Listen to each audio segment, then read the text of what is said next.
On Friday last week, the show Jeopardy celebrated 60 years on the air. I didn't realize it had ran that long. A notable characteristic of the show has been answers in the form of questions. Whether the question comes first or the answer, I believe that an important question that Jesus poses to each of us is, what is love? During this Easter season, our lectionary has been focusing on what is love and on bearing fruit. In our gospel reading today, Jesus twice said to abide in his love, which he stated involved obeying the commandments and likened it to his own example of following the commandments so as to abide in his Father's love. So Jesus was equating love with obedience. Jesus also spoke 3 times about friendship, saying the greatest love is laying down your life for a friend, that you are his friend if you obey what he commands, that he has called his disciples friends rather than servants because of teaching them about God the Father. And then he connected his commands with loving one another. He spoke about us being chosen and appointed to go and bear fruit. One point that sticks out to me is Jesus' use of the word friend. On the one hand, we could readily assume Jesus was speaking of his disciples as friends, or we could more broadly apply the word to include us as his friends. And yet, when we consider his disciples in view of the word friend, we remember that one disciple betrayed him and another denied knowing him, and yet he made no distinction in use of the word friend. And like the disciples, we too are imperfect followers of Christ, and yet can have the loving distinction of friend. Romans 5, verse 8b tells us that while we were yet sinners, Jesus died for us. Friend is a distinction of love and affectionate care. And if Jesus demonstrated his great love for us by making such a great sacrifice, then, as Luke 12:48 states, to whom much is given, much is required. So what does God require of us? Our reading from today tells us that God expects us to love one another. But what does it mean to love one another in more tangible terms? In Matthew 25:35-36, Jesus lays out loving service that matters to God in the judgment, feeding the hungry, giving water to the thirsty, being hospitable to strangers, clothing the naked, visiting the sick and the imprisoned.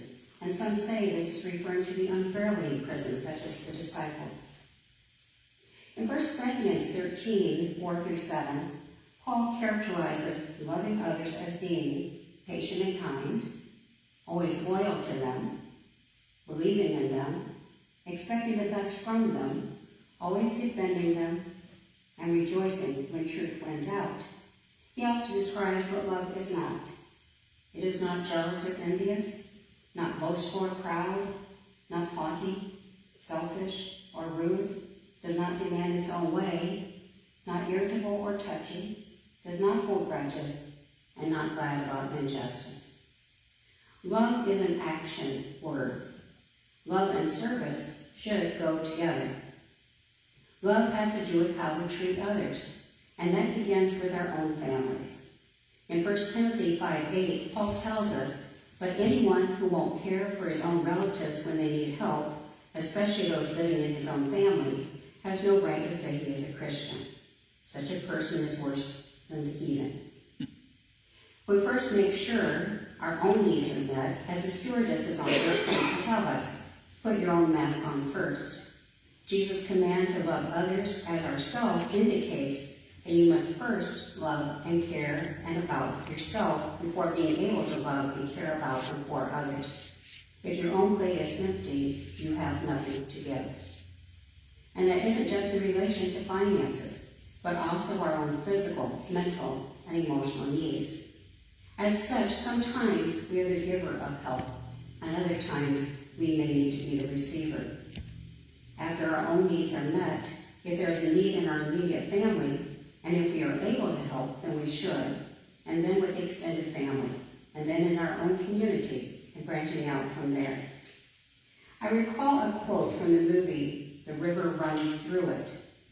It's a true story about a strained relationship between a father, Reverend McLean, and his rebellious son, when the father in a sermon says, "Each one of us here today will at one time in our lives look upon a loved one who is in need and ask the same question.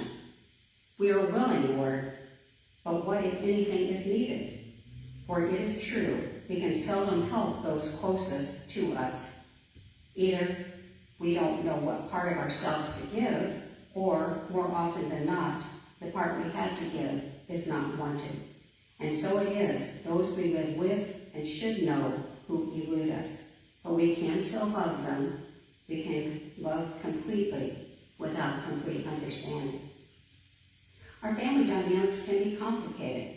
But yes, first we must care for our own families.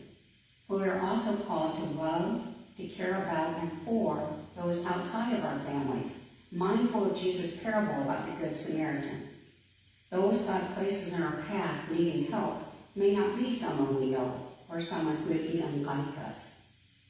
When we help others, we need to remain mindful that Paul admonishes us in 1 Corinthians 13, 1-3, that if our service to others is done without love, that it has no value. He further says to let all that you do be done in love, 1 Corinthians 16:14. Another notable point is that although Jesus in our gospel reading today several times mentioned love as obeying the commandments, to keep in perspective that when Jesus was asked which was the greatest commandment, that he responded, to love the Lord your God with all your heart, and the second, to love your neighbor as yourself. In Matthew 12:11-13, when approached on the Sabbath by a man seeking healing for his shriveled hand, Jesus chose love and compassion over obeying the commandment not to work on the Sabbath. Love was the greater commandment. Jesus expects us to put love into action. In his parable about investing the talents, he was indicating that we don't just keep for ourselves that which God has blessed us with, that we are to share in ways that are investing God's love to grow in others. And love can be demonstrated in several various forms: acts of kindness, visiting the lonely, engaging others in conversation, helping others financially. It has been on the news in more recent years about how we are in a loneliness epidemic, which has contributed to depression and has been linked to several various physical problems as well. I recall while growing up and in my younger years that people used to visit others in their homes. It was common for my family to visit the elderly, the widows, and others in our community, and likewise they would drop by our home for visits as well. My parents served as excellent role models of showing God's love to others. I think because my dad lost his dad when he was 19, that he had a big heart for the widows in our community, always helping them out with whatever they needed. I recall a vagrant passing through the area at one time that my parents allowed to stay in our home for a week or so before he moved on elsewhere. We as a family often visited the widows, the elderly, and those ailing in our community. We had a sense of community, belonging, and caring, but people don't seem to have that anymore. Nowadays, people seem too caught up in busyness. Maybe changing that begins with each of us. Sometimes just making eye contact with others, engaging in conversations, calling others on the phone to ask how they're doing, inviting others for a meal, visiting others in their home, or inviting them to visit yours. Love dictates that we make time to care for others. I think about the Footprints poem, about how after a while on the path, it tells us there were no longer two sets of footprints, but rather only one set, in the expression of feelings of abandonment. After which the prose tells us that God responded, "It was then that I carried you." And I believe that God works through each of us to help those he puts in our path, whether that be physical, mental, emotional, or financial assistance.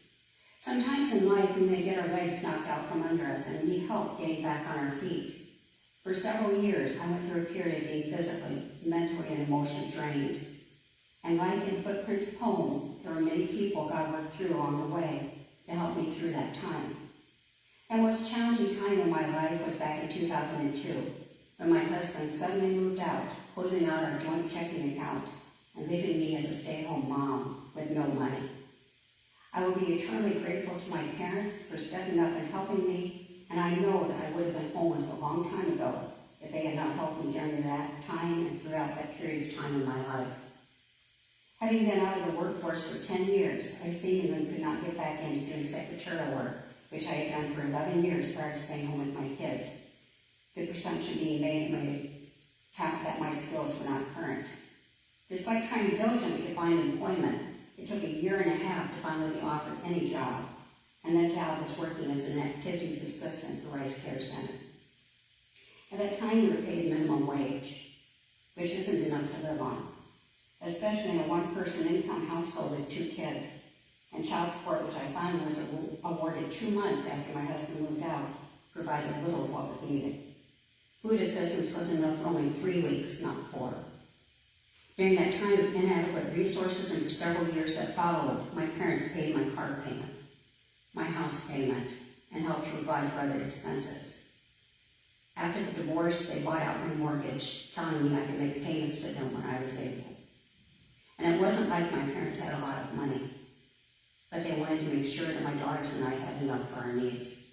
My parents continued to help me financially until I was finally able to stand on my own feet financially just a few years ago. It was a long journey. I have a heart for the homeless, knowing I could easily have been one of them had it not been for my parents' loving care and support through that time in my life. But not everyone has access to help when they need it. It's easy to judge others when you don't know their story. The most recent poverty rate in the United States is 11.5%, constituting 37.9 million people living in poverty. Those people are considered at high risk for becoming homeless. The most recent nationwide stats for homelessness indicate that there are 582,462 homeless people. Of those, 40 to 60% are employed but cannot afford housing, or housing is not available. 72% are individual adults. 28% are people living in families with children. 22% are chronically homeless individuals or people with disabilities. 10.4% are survivors of domestic violence and their families. 6% are veterans. 5% are unaccompanied youth under the age of 25. 50% are white. 37% are Black or African American. 24% are Hispanic or Latino. 6% are multiracial. 3% are American Indian. 2% are Native Hawaiian or Pacific Islander. 1% are Asian or Asian American. 61% are male. 38% are female. 1% are transgender. The most recent data for homelessness here in Minnesota indicates that there are 10,522 homeless people. Of those, 41% are employed. 26% are employed full-time. 29% have steady employment. 47% are adults ages 25 to 54. 28% are children under 18 with parents. 13% are youth on their own, aged 24 and younger. 12% are older adults, aged 55 plus. 67% are in sheltered homeless. 33% are not sheltered at all. Here in West Central Minnesota, the most recent data reports 217 people homeless, with the most recent data showing that 64% are adults ages 25 to 54, 17% are older adults aged 55 plus, 10% are young adults aged 18 to 21, 6% are young adults ages 22 to 24, 3% are unaccompanied minors younger than 18, 54% are individuals, 28% are children under the age of 18 and families, 17.5% are parents and families, 43% are white, 20% are Black, African American, or African, 17% are American Indian, 15% are multiracial, 3% are unknown, 1.5% are Hispanic or Latino, and 0.5% are Asian or Asian American. 68% are sheltered homeless, 38% 32% are not sheltered at all. I feel for them. I could have been one of them. I've heard people blame the homeless for being homeless, who blame the poor for being poor. It is easy to judge others when we don't know their story. Perhaps those who haven't been in a destitute situation can't relate. It should be noted that according to the most recent nationwide homelessness report, that despite 40 to 60% of homeless people being employed, that housing is unaffordable because wages have not kept up with rising rent. It further states that there is no county or state where a full-time minimum wage worker can afford a modest apartment. At minimum wage, people have to work 86 hours a week to afford a one-bedroom. Even when people can afford a home, one is not always available. In 1970, the United States had a surplus of 300,000 affordable homes. Today, only 37 affordable homes are available for every 100 extremely low-income renters. As a result, 70% of the lowest wage households spend more than half of their income on rent, placing them at high risk of homelessness, especially when unexpected expenses occur, such as car repairs or medical bills. When we try to understand people's life circumstances, we feel the call for compassion rather than judgment. There are many ways to show God's love to others. It begins with having a heart that cares about others. There are many around us who have not only financial or physical needs, but also those experiencing loneliness, grief, and depression. Sometimes we can get so caught up in the busyness of our own lives that we fail to see the needs of those around us. Love can be simple acts, such as talking with those around us, showing that we love and care, visiting the lonely, the sad, and the grieving. So what is love? Love is an action word, and we abide in His love by showing love to others. Thanks be to God. Amen.